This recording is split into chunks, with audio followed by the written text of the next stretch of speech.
Thank you. So it's a very intimate audience, and I must have done something very wrong in a past life to get the 4:55 slot this afternoon. I'm actually quite impressed so many people are still here. We'll try not to keep you too long. I think there's another session in the ballroom just after this, so we'll make that in plenty of time. So as I was introduced, my name is Rory Conway. I'm head of compliance for MetLife EMEA.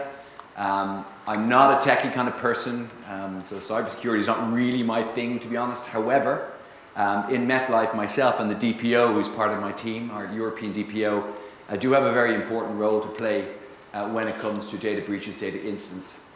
And that role is to lead on those kind of instances that occur.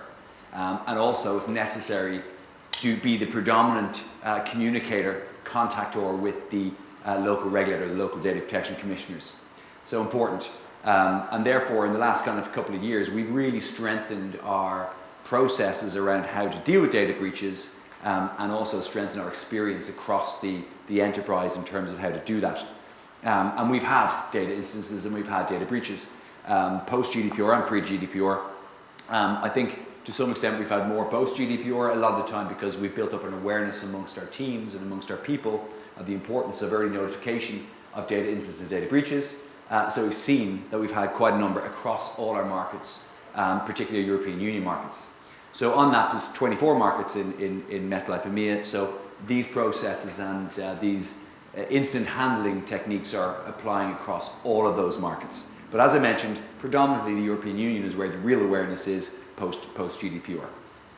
So very quickly, just to talk about breaches of data or the definitions of data breach. So the classic kind of Cambridge Dictionary definition is it defines data breach as an occasion when private information be seen by people who should not be able to see it. And in some respects, this works very well in an enterprise regulated entity because it's a little bit more understandable and familiar to people than the GDPR definition.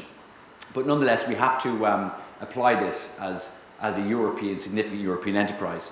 So a data breach is a breach of security leading to the accidental or unlawful destruction, loss, alteration, unauthorized disclosure of or access to personal data transmitted, stored, or otherwise processed. Now, just one thing to comment on this.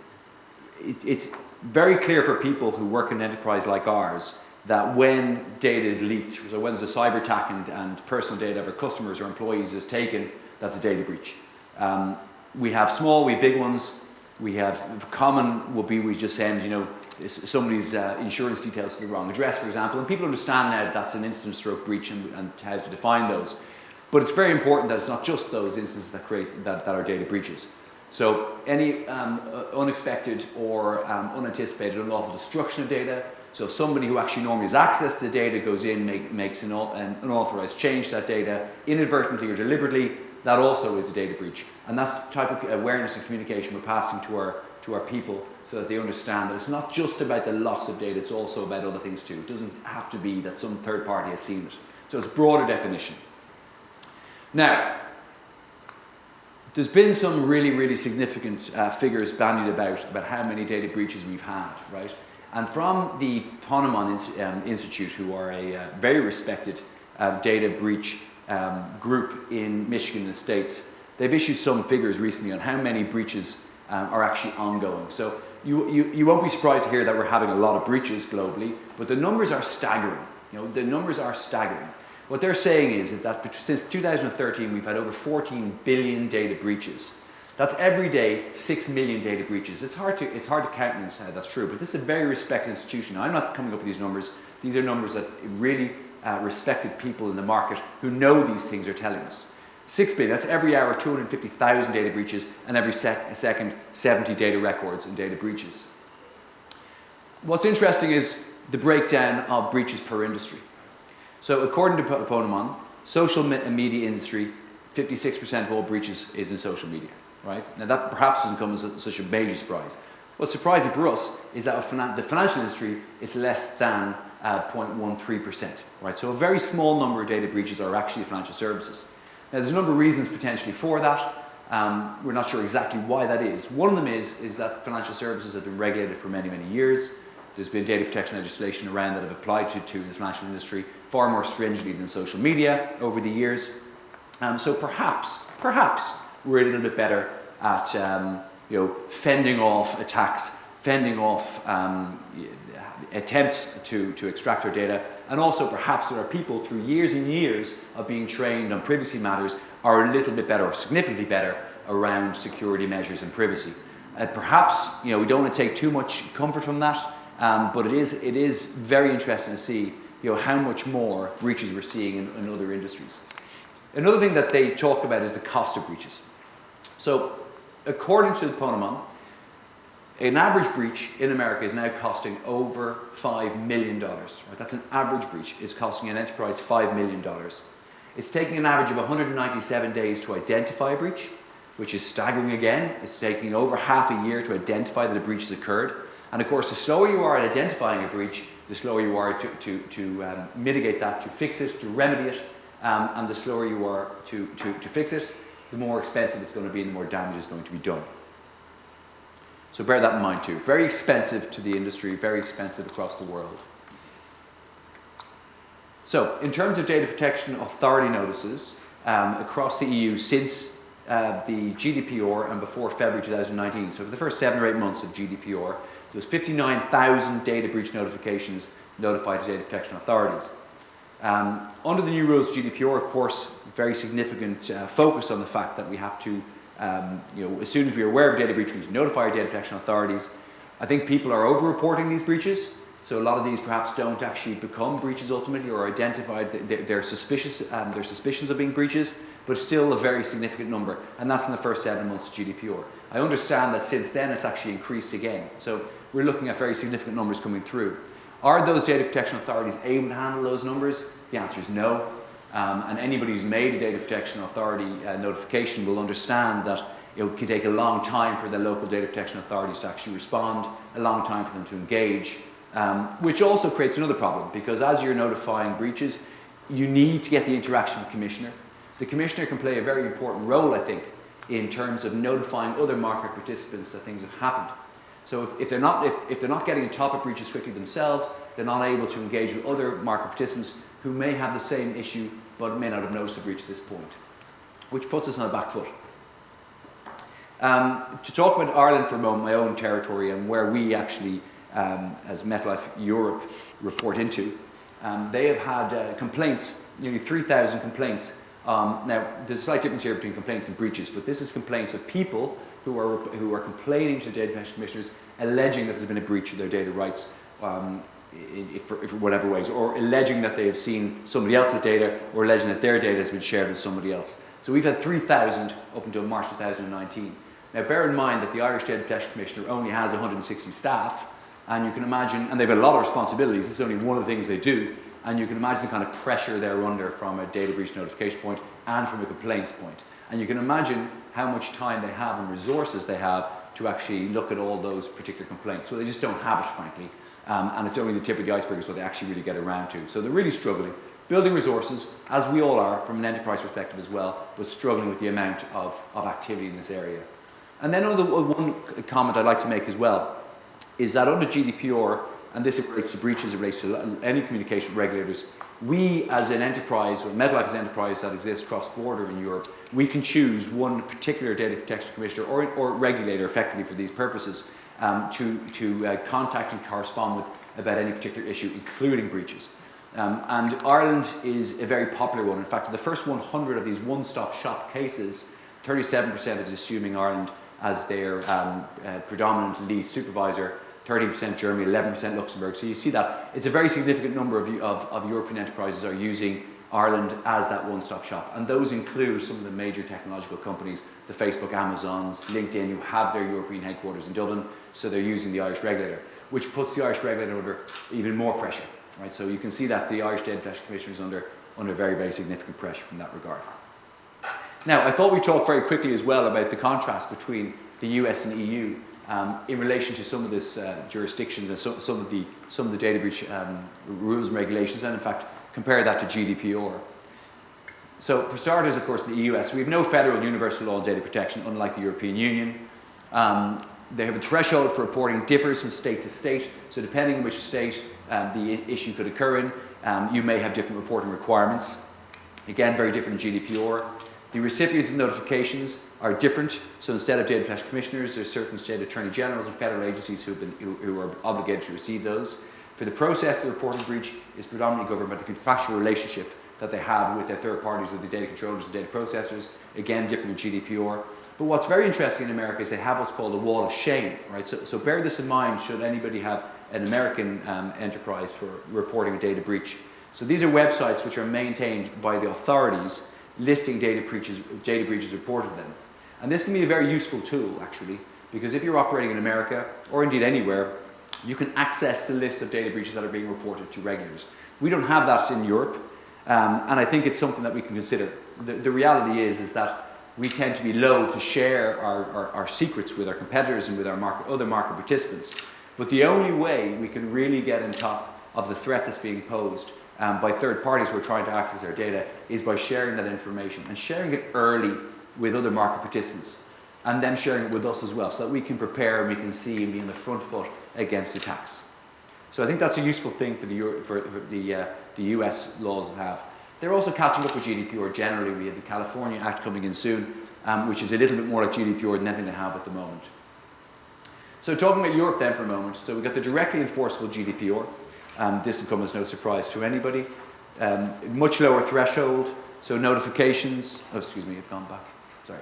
Much lower threshold, notification in 72 hours from the organisation becoming aware of the data breach, and that's why you're seeing all those very, very high numbers being notified to the data protection commissioners, is that we're all under this very strict time frame. All our staff are aware of it, it's been drilled into people from a long time, so we're much more agile in terms of getting the information that we need and sharing that with our regulators. We have a two-track model in terms of what we need to report and what we don't. So the risks to rights and freedoms to individuals, we can report it. There's thresholds for reporting it to our data protection commissioners where you have to do that. And also in certain cases, we have to notify the policyholders, the data subjects themselves, depending on the severity of the attack and the severity of the breach. And no requirement, I would say, for the wall of shame. And I've made that point before. It's something that we really should try to be a little bit more open about going forward in terms of sharing information about data breaches. It's not something we've traditionally done. We're always loath to share that information. We need to consider and be a little bit more flexible and a little bit more willing to share our experiences and share knowledge with other market participants. Okay, so I'm going to take you through now the experience we've had in terms of data breach aftermaths and some kind of practical guidance on how to deal with breaches as they occur. And the first one is to confirm. We'll then talk about assessing, and then we'll talk about investigating. So these are the first three steps that we recommend that enterprises take when they identify data breaches happened. Now, confirmation is straightforward enough.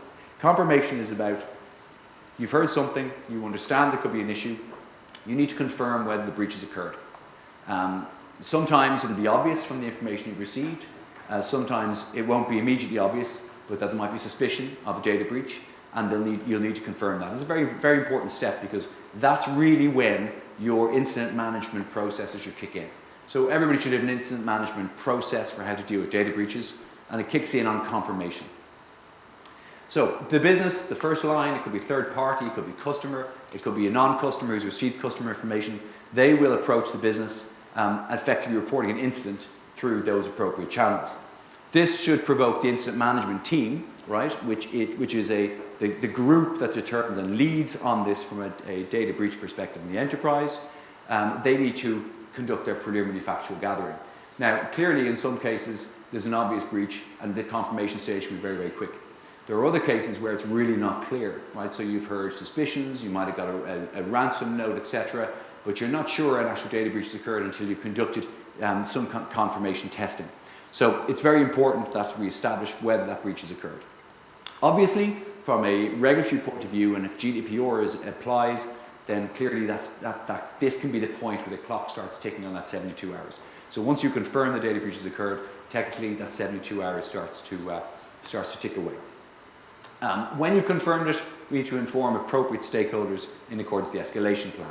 So again, if we have a good information or incident management plan, we'll have a matrix of people to report the issue to and share it with people. The more people that are involved or could be involved, the better in terms of getting that communication flow out within the business to start dealing with the breach. So confirm the breach.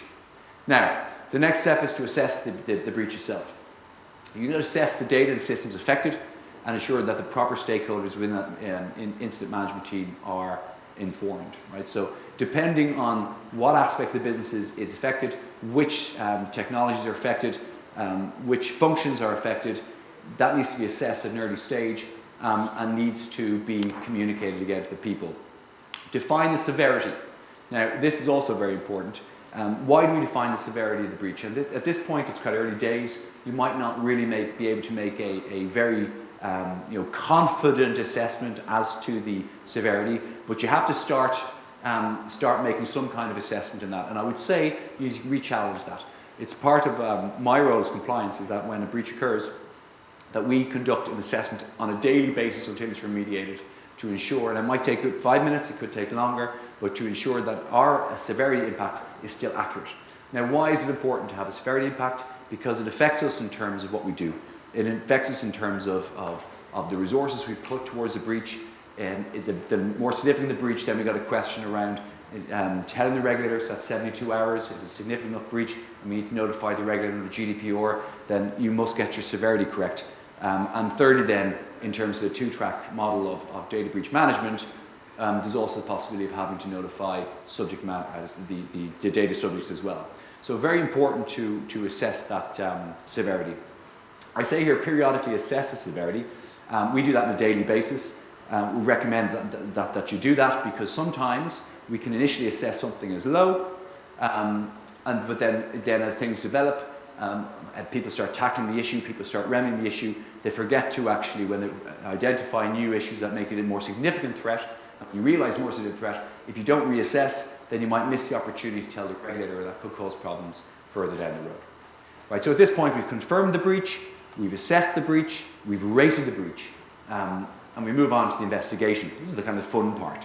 Now, on the investigation then, it's about really getting down to the detail of the breach and understanding precisely what happened, the root cause analysis. You involve legal, other specialised units. We, for example, in MetLife, we have specialised units based in Europe, and our ITRS team, our cybersecurity team, but also in America. We have another more significant ITRS management team in America as well. We can draw on their expertise, we can draw on their tools and technologies, we can draw on their resources to assist us in this. And again, when I talked about severity previously, depending on the severity, you may or may not bring in all these parties, but if it's, in a lot of cases we will. Bring in the legal department as well, because a lot of these cases will end up in legal action and there could be a storm coming from a legal perspective, so get your legal department involved early. Other members of the incident management team would always include compliance, would include our data protection officer, our privacy team, as well as our local IT and ITRS teams. Explore forensic investigation. So there are third-party tools as well available, tools in the market if you don't have them yourself, that you can use at this point to try and understand, investigate and mitigate that. You can copy systems, for example, you can run tests on systems, and these are ways to help you in your investigation. As I said, identify the root cause. You'll have already made some assumptions as to the root cause. I'm not saying discard assumptions, but base your decisions on fact, investigate and try and understand what actually caused the incident. Was it human error? Is there a third party? Is there other aspects of this? And finally, protect the evidence of the investigation. So very important to maintain the evidence and maintain a report, and you document the investigation you did. And this is important because we've already seen in a number of cases in Europe where data breaches have been identified and remediated, commissioners coming in asking for evidence to prove that the investigation that was conducted was thorough and that the investigation identified all potential breaches that occurred at the same time. So if you can't do that, it can store problems for you with data protection commissioners in the future. So steps we take. So that's the first three: confirm, assess, and investigate. We now need to determine, mitigate, and evaluate. And the key one probably here is mitigation. The mitigation step is really the one that's actually going to fix short-term, long-term solutions for the problem. So again, determine and reevaluate. This is the next step of the process. After you've done your investigation, is to reevaluate the legal and regulatory impacts. So again, you're investigating, you're finding new information. You need to reevaluate your severity. You need to take regular reevaluation as to what you should be doing from a regulatory and legal perspective. Be that notifying the regulator, be that notifying the policyholders. It's important at this point to classify it as personal data incident or personal data breach. We have spent some time in MetLife in terms of ensuring that people understand the difference between incident and breach. It's been a difficult one for us, I have to say, across 24 markets, and particularly in the European Union, where this is a mandatory step in GDPR, to understand that difference. Some instances look very like breaches, some breaches are very like incidents. I would suggest that we err on the side of caution, and you're better off classifying things as breaches if you've got a doubt about that. Yes? I have already a question. Well, I'm working in a CB bank, and we are operating in Baltics, and we have also had a challenge that the regulators are interpreting what is breach differently. Yeah. So how do you cope with that? Yeah, so first of all, they do. Under local rules and transposition of GDPR, etc., even though GDPR is directly affected, people and regulators have come up with different definitions of breaches and instances. We would say that we have, in MetLife, for example, where we operate, we have an advantage in that we have local legal and compliance people in every market. Okay, so these people, it's their responsibility to have their local procedures matching what the local regulators expect. So that's fine if you've got those kind of resources and you've got that kind of expertise on the ground who can apply those rules. Because at the end of the day, if a breach happens for us in one of our European Union countries, the first people who deal with it are the local legal and compliance teams. It doesn't come, I operate at a regional level, obviously you have an important role to play in that, but really it's the local who do it first. So they really should understand precisely what those kind of idiosyncrasies are in the local regulatory world. Now, if you don't have those kind of resources, the safest thing to do is to treat, apply a threshold to your understanding of incident. And if there's any question whatsoever of something being a breach, treat it as a breach. And that can cause difficulties, I know. And sometimes regulators will say, hold on, you're actually notifying something that should not be notified in this case. But it's worth taking that, because if we make a step or a misstep on that, the consequences can be pretty serious. And you can be sure, if we have an incident that people have misclassified, it'll be much less of a problem if you misclassify that as a breach than if you misclassify something as an incident that should have been a breach.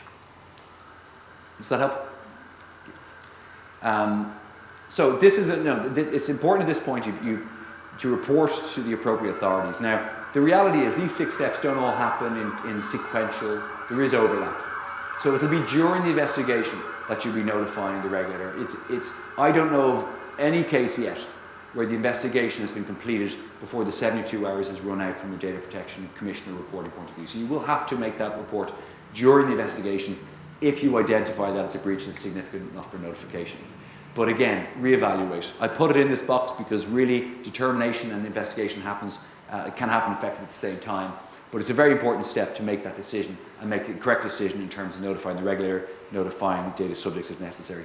And that's the thing. I noticed that with businesses now in Europe, they're happy enough to notify the regulators because the regulators have been very open to people reporting breaches and to some extent understanding about it.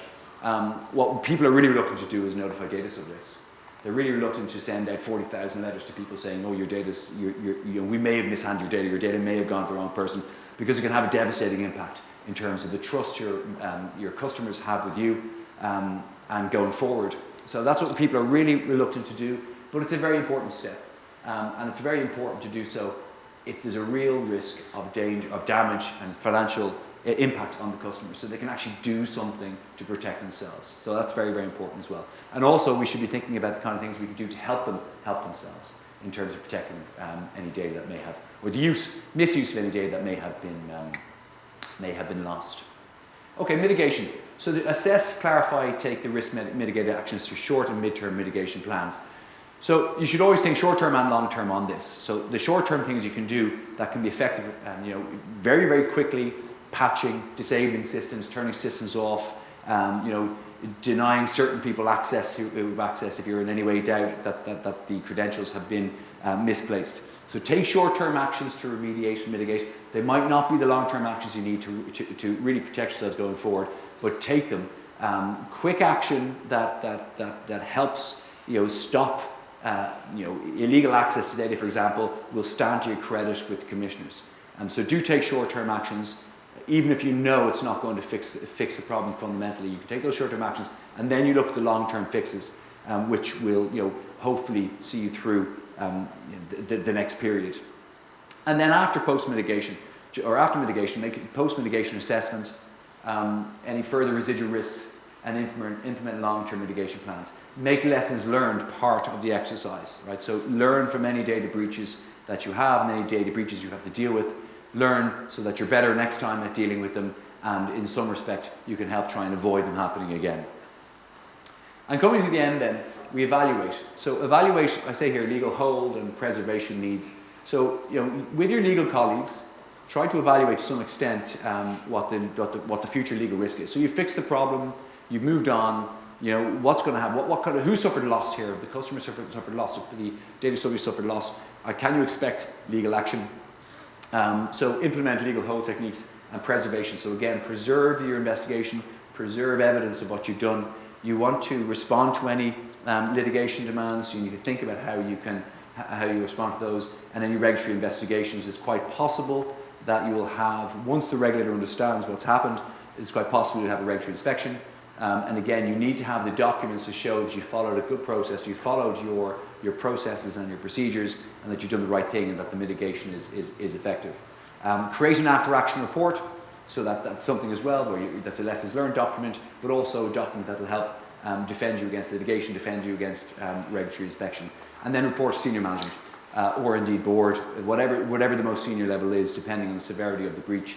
And again, going back to an evaluation severity, depending on that is depending exactly how high you will need to report that. So for us in MetLife, do we report this to our board in the States, or does it stay within the European Union and it's only reported to compliance and legal in America? That depends on the severity, the impact, and any post-mitigation actions we may be susceptible to.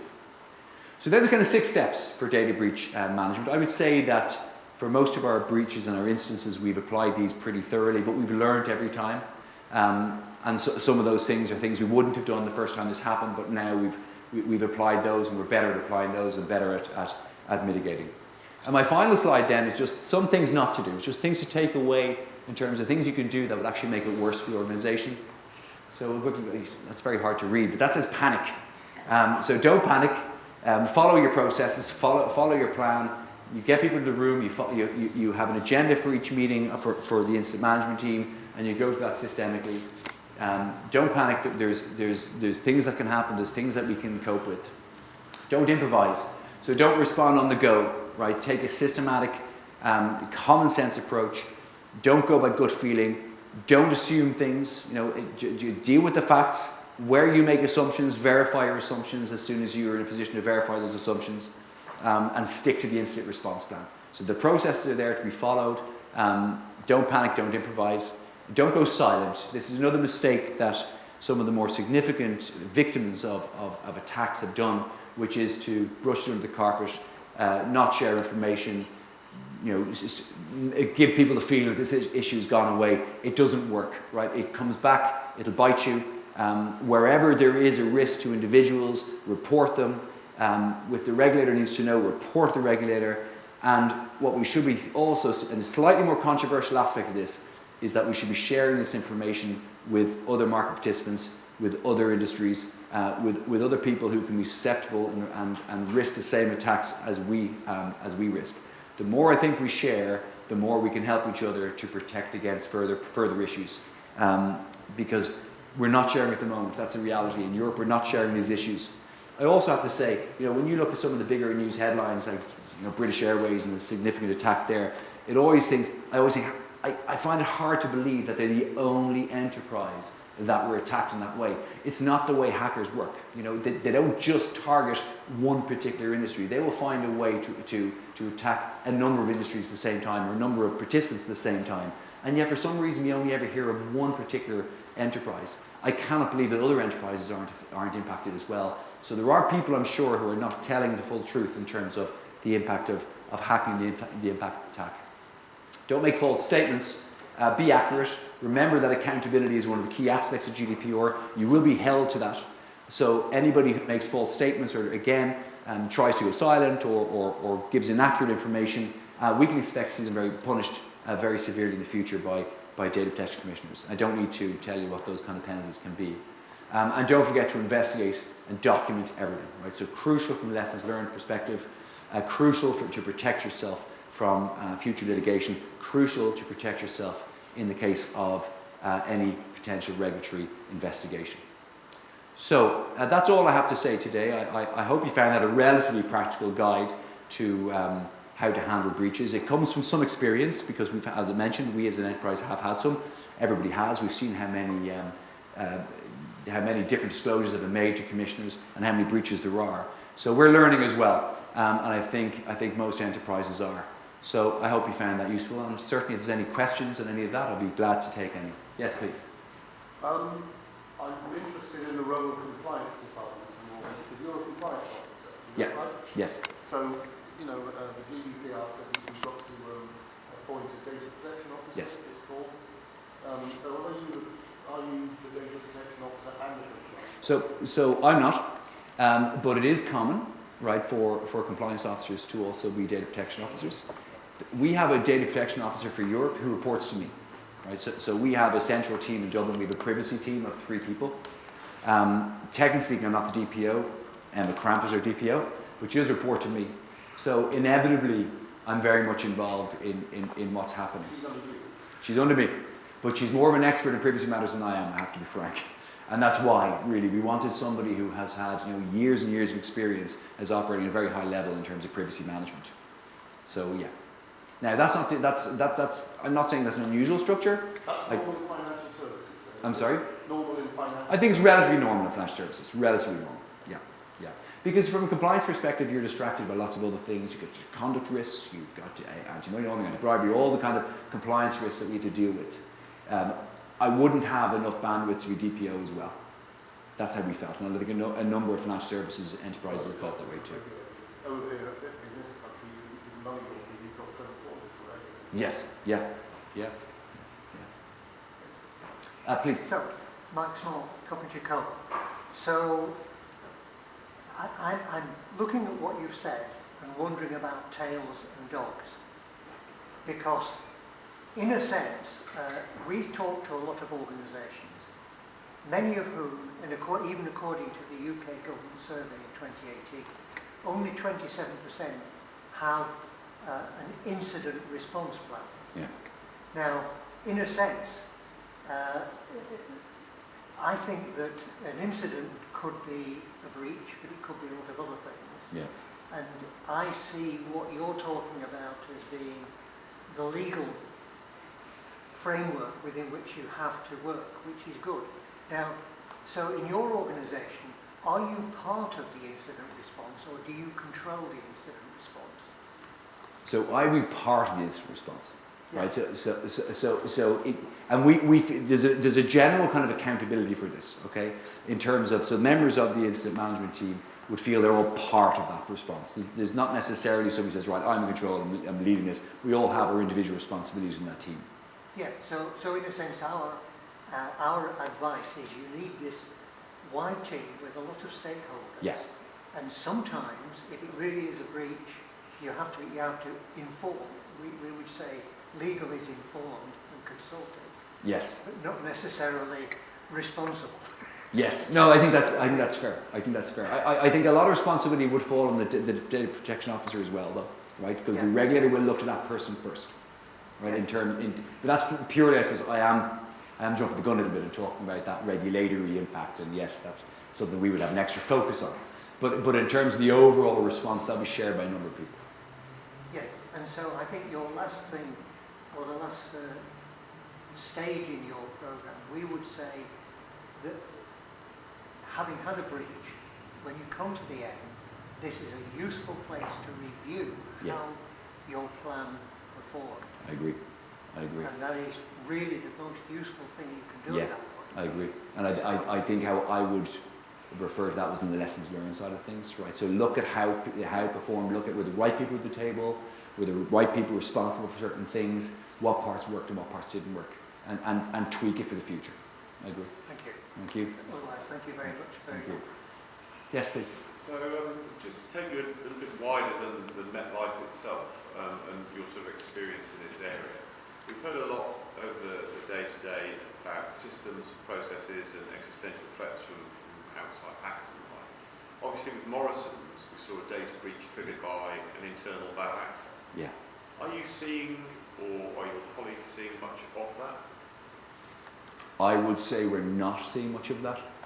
Now, that's not to say that perhaps there's some happening that we're not aware of, but it's not something that we have seen or experienced that we're aware of. Now, one thing, to take us away for a moment from breaches and talk about access rights, etc. Right? So policyholder rights. One of the things after GDPR we were concerned about was, are we going to see a significant spike in policyholders coming to us looking for information? Right? Because now they've got a right to do it. Now, well, they always had a right to do it, but now they're really aware they have a right to do it, and now we can't charge for it. So now it's free. But again, we never saw that. We absolutely haven't seen an increase in subject access requests. But interestingly, where we have seen an increase, maybe not so very substantial, but it's employees looking for the information. So that's where people are actually, so it's unexpected kind of consequences of things. We weren't expecting to see a significant increase in employees coming looking for information. We thought we'd see the policyholders, but in fact we got the other way around. And wherever, for example, we're looking at, downsizing our businesses, any kind of redundancies, or anything like that, any kind of tricky employee relations issues, we see a massive increase in people coming looking for the information, the stuff we have in file. And quite honestly, some of it's just vexatious. Yeah. So you never, but to answer your question, no, we haven't seen that. Yes, please. What question do you, at what stage do you go public? Yeah. So we haven't gone public on anything that we've done, but I think that's a it's a very important question. It's not something I mentioned in this, but I do think it's relevant. So I'd be thinking, and again, when you're assessing the impact and severity and the amount of policyholders involved, they're the factors that you may lead you to consider taking that step. It's rarely done. Frankly, we haven't done it yet, but it could be done, and it might make sense to do in the circumstances. So I bear that in mind when you're assessing the severity of the issue and the amount of policyholders involved and the sensitivity of the data. They're the kind of key things. So thank you. Yes, please. In terms of going public and subject notifications, so I see an analogy with product recalls, let's say auto industry, faulty brakes, faulty products in consumer areas. And earlier it was detrimental to the reputation of the company who was announcing these or recalling products, but now it's sort of reinforcing trust in those companies. So I see the analogy. Currently we're in the early stage, I think. So everyone's afraid of if we not even go public, but notify anyone that trust will be broken. No, that's right. Do you see potential based on your experience of this turning into the positive side? Yeah, I think I do. I think in the financial services sector, there's talk around this, and this is part of my theme around collaboration with your market participants as well. There's more of that ongoing. So I think people are becoming a little bit more honest and ethical about how they're dealing with issues, regulatory breaches as well as data breaches. The other thing to bear in mind is that there haven't, in Europe at least, there's been very few fines yet for data breaches. The commissions are beginning to catch up. There's been some, right, but there's going to be a lot more in the future. And I think people will think about, well, if we disclose this publicly before we're fined for something, in the not too distant future, that might actually let us control that reputational damage a little bit as well, right? So that's something else that's going to be. So I think it's a useful argument for the board or whoever is driving. I think it might make a lot of sense to the business, it might appeal to people's ethical considerations, their customer-centric considerations, but also, quite frankly, it might be better for the business in terms of its reputation. People, data subjects may well react well to an industry participant, an insurance company, a bank, who discloses these things voluntarily, particularly if it's perceived as being honest, open, transparent, helping other participants and helping them. Actually, I can comment that we sometimes even notify to the customer that there has been some small data breach, like document handed to a different person than needed, but we don't notify to the authority. So Yes. it's also, Yes. and actually, in like a 90%, customer is feeling more happy and they have more confidence on the data that they give to us, so they understand that we are managing. If there's something will be wrong, then it will be notified. Yes, no, I agree. I absolutely think we'll see more of that. And I think you're right in that people, as they're aware of their rights and they're aware of the environment that we're operating in, will understand why we're doing that as well. And we will get credit for that. But I can see the problem, like for identifying data breach actually from the operational perspective. If it's in the system, well, it will be somehow cut out.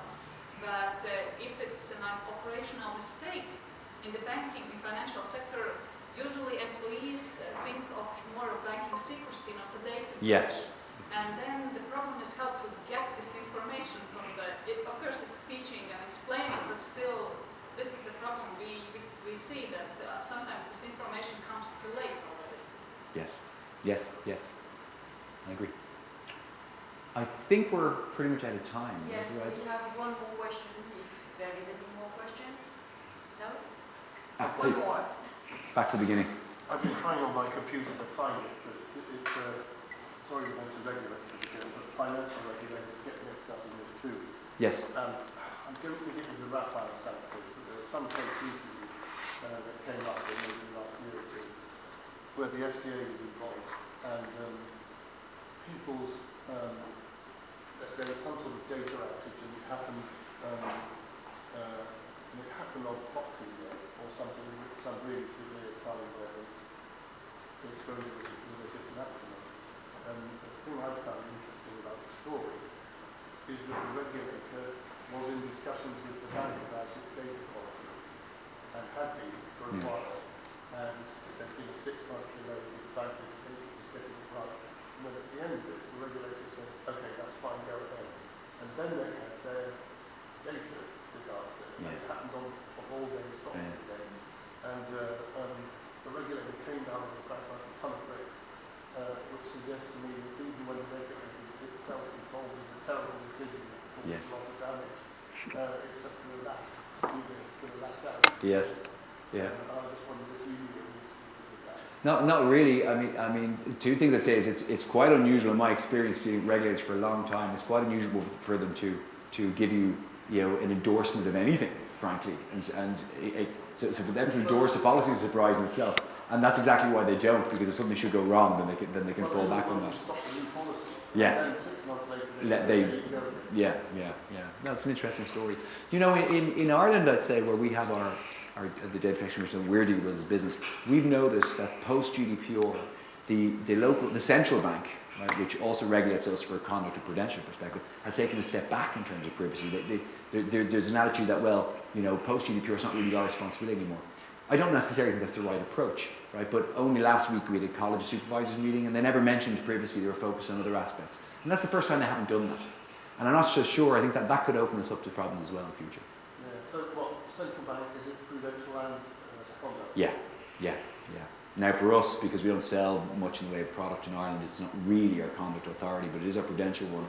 And for all the risk management perspective, etc., they have they're the head of the college as such. So all the other regulators will look to them just to make sure that we're doing the right thing. Where the Schrems case came I'm sorry? The Maximilian Schrems case. Yes, it went to the Irish court first. Yeah, and then it was appealed to the European Court of Justice. Yes. Are they having another one? Because I've heard Schrems too. There's a decision out they're expecting a decision in December on the data transfer rights, the contractual clauses provision of the GDPR.